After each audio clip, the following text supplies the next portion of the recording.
અમારી શાળામાં કન્યા શૌચાલય ભાગેલું તૂટેલું હાલતમાં હોવાથી શાળામાં અભ્યાસ કરતી દીકરીઓને શારીરિક પ્રોબ્લેમ જ્યારે હોય ત્યારે એના લીધે હાજરીમાં અનિયમિતતા થતી હતી અને મુશ્કેલીઓ હતી. આ નિમિત્તે ટ્રેસના ફાઉન્ડેશનની મહિલા અગ્રણીઓ ચેરપર્સન શ્રી રંગોલી મેડમ અને સાથે અન્ય મહિલાઓ શાળામાં આવ્યા અને અમે આ બાબતે એમની સાથે ચર્ચા કરી.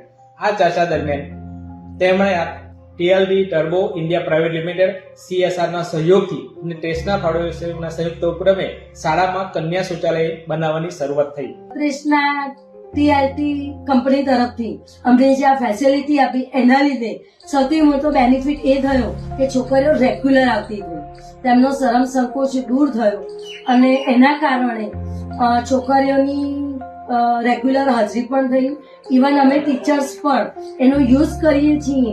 એના કારણે અમને પણ થોડીક ફેસિલિટી મળી કે જ્યારે અમને થોડીક આમ કહેવાય ને કે શરમ જે આવી એ દૂર થઈ ગઈ અમારી શરમ. આ ટોયલેટ અમને ઘણો ઉપયોગી છે. પહેલા અમારું જૂનું હતું જે તેનાથી તે થોડું તૂટલું અને એવું હતું તો એનાથી અમને પ્રોબ્લેમ થતા હતા. અમે પીડીએસમાં હતા ત્યારે અમારે ઘરે રહેવું પડતું હતું. અમે ખાતરી આપીએ છીએ કે શૌચાલય સ્વચ્છતા જાળવીશું અને નિયમિત ઉપયોગ કરીશું.